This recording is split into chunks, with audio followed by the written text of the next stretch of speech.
Very very most important question.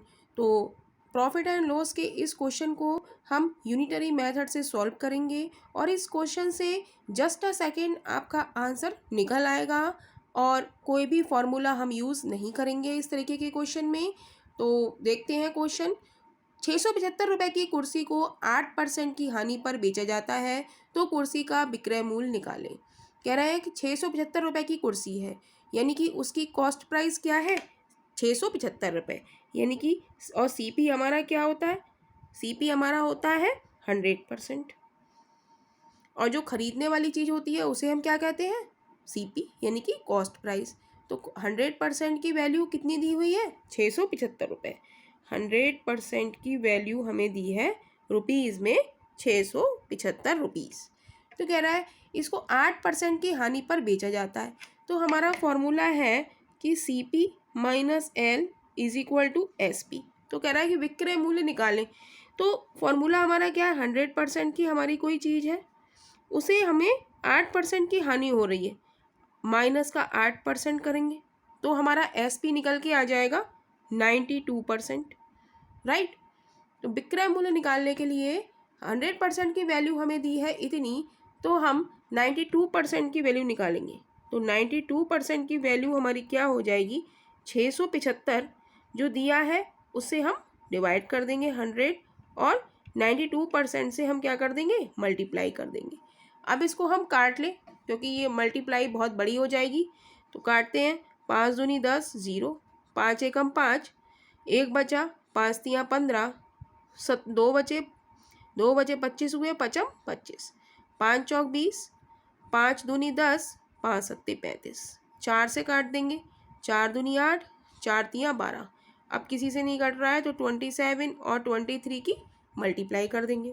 27 और 23 की multiply करते हैं, 3 सत्ते 21, 3 दूनी 6, 7 8, 2 सत्ते 14, 2 दूनी 4 और 1 5, 1 8 और 4 12, 5 और 1 6, यानी कि विक्रय मूल्य क्या आ गया हमारा 621 रुपये। यानी कि ऑप्शन हमारा ए इज़ राइट ऑप्शन हो जाएगा। प्रॉफिट एंड लॉस का क्वेश्चन देखेंगे। एक व्यक्ति किसी कुर्सी को 1600 रुपये में खरीदता है, यदि वह उसे 24% के लाभ पर बेचे तो कुर्सी का विक्रय मूल्य ज्ञात कीजिए। राइट। तो हमें देख रहा है कि खरीदता है, 1600 रुपये में खरीदता है, तो खरीदने वाली चीज़ को हम क्या कहते हैं, सीपी। सीपी कितना है इसका 1600। सीपी क्या होता है हमारा 100% होता है। सीपी क्या होता है हमारा 100% होता है। और 100% की वैल्यू हमें कितनी दी है 1600 दी है, यानी कि 100% इक्वल किसके हो जाएगा 1600 रुपीज़ के। राइट। तो वो कह रहा है यदि वह इसे 24% के लाभ पर बेचे तो कुर्सी का विक्रय मूल्य हमें बताना है। राइट। तो हम देखेंगे कि C P plus P is equal to क्या होता है, एस पी होता है। सी पी हमारा क्या है 100% और वो कह रहा है प्रॉफिट क्या है 24% के लाभ पर, यानी कि प्लस का 24% हम कर दें तो एस पी हमारा कितना आ जाएगा 124% एस पी आ जाएगा। तो 100% तो कह रहा है विक्रय मूल्य ज्ञात कीजिए। तो 100% की वैल्यू इतनी है, तो बाई यूनिटरी मेथड हम 124% की वैल्यू निकालेंगे। तो वो कितनी आएगी 1600, डिवाइड में क्या आ जाएगा 100 और मल्टीप्लाई किससे कर देंगे 124 से, 2 जीरो से 2 जीरो जाएंगे, 16 से मल्टीप्लाई कर देंगे, 16 क्रॉस 124, तो 16 चौका 64, 16 दूनी 32, 32 और 6 38, हासिल लगा 3, 16 एकम 16 और 3 19, यानी कि हमारा विक्रय मूल्य कितना आ गया 1984 रुपीज़। यानी कि ऑप्शन हमारा ए इज राइट ऑप्शन हो जाएगा। क्वेश्चन है 64,000 रुपीज़ में कार बेचने पर मोहन को 20% हानि होती है, तो कार का क्रय मूल्य ज्ञात कीजिए। तो इस क्वेश्चन में हमें क्रय मूल्य ज्ञात करना है। तो हम देखेंगे इस क्वेश्चन में हमें दिया क्या है, हमें दिया है 64,000 रुपये में कार बेचता है, यानी कि सेलिंग प्राइस क्या है 64,000 रुपये। क्या है सेल प्राइस, सेल प्राइस है हमारा 64,000 रुपये। राइट। लेकिन हम फॉर्मूला जानते हैं, तो फॉर्मूला होता है हमारा CP minus loss is equal to SP, right. अब ये कह रहा है कि 64,000 में कार बेचने पर मोहन को 20% की हानि होती है। तो CP हमारा क्या होता है 100%, माइनस लॉस कितना हो रहा है 20% का, तो हमारा SP कितना आ जाएगा 80%। यानी कि 80% की वैल्यू जो परसेंटेज में है, 80% की वैल्यू हमें कितनी दी है 64,000। तो हमसे पूछ रहा है कि कार का क्रय मूल्य ज्ञात कीजिए। तो हम जानते हैं कि क्रय मूल्य हमारा CP क्या होता है, क्रय मूल्य को हम CP कहते हैं, और CP हमारा क्या होता है 100% होता है कॉस्ट प्राइस।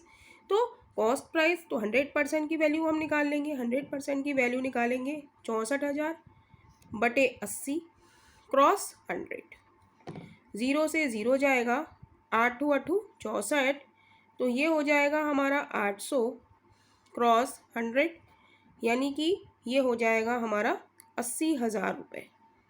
यानी कि ऑप्शन हमारा C इज़ राइट ऑप्शन हो जाएगा।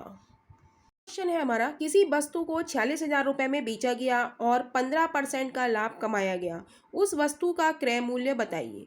तो हमें क्या दिया गया है, सेल प्राइस दिया गया है। किसी वस्तु को बेचने वाला हमारा क्या होता है सेल प्राइस। सेल प्राइस हमें कितना दिया हुआ है 46,000 रुपये, राइट।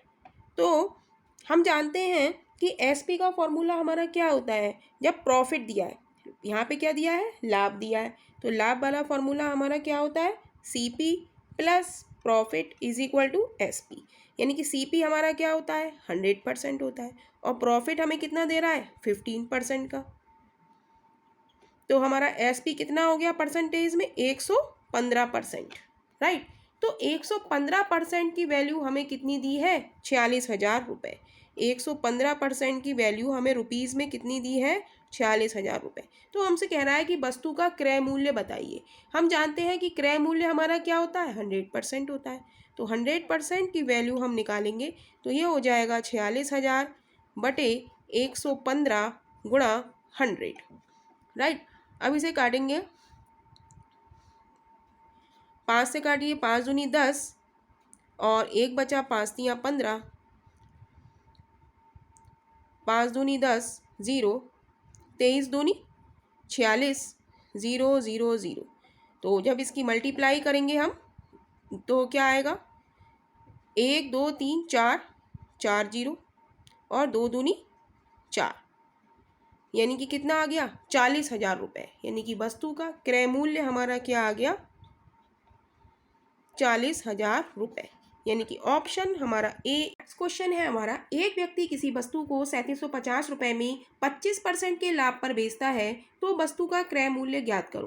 तो यहाँ पे हम देखेंगे कि वो क्या कर रहा है, वस्तु को बेच रहा है, यानी कि सेल प्राइस हमारा कितना है 3750 रुपये, और लाभ पर बेच रहा है। तो सेल प्राइस का हमारा फॉर्मूला क्या होता है CP plus profit is equal to SP होता है हमारा, राइट। तो CP हमारा क्या होता है हमेशा 100% होता है, और प्रॉफिट कितना है 25% का, तो SP हमारा क्या हो जाएगा 125%। तो 125% की वैल्यू हमें रुपीज़ में कितनी दी है 3750 रुपये, 3750 रुपये, राइट। तो अब ये कह रहा है कि क्रय मूल्य ज्ञात कीजिए। तो क्रय मूल्य क्या होता है हमारा 100% होता है, तो 100% की वैल्यू निकालेंगे बाय यूनिटरी मेथड, 3750 बटा 125 हो जाएगा, क्रॉस 100 हो जाएगा। तो काटेंगे, 5 दूनी 10, 55 25, 5 सत्ते 35, 55 25, 0, 25 तियाँ 75, 0, यानी कि 30 क्रॉस 100 हो जाएगा। जब इसकी मल्टीप्लाई करेंगे 1 2 3, तो ये आ जाएगा 3,000 रुपये। यानी कि ऑप्शन हमारा C इज़ राइट ऑप्शन हो जाएगा। तो वस्तु का क्रय मूल्य हमारा कितना हो जाएगा 3,000 रुपये। यहाँ पे हम लिख देते हैं क्रय मूल्य। ये क्या निकला है हमारा क्रय मूल्य।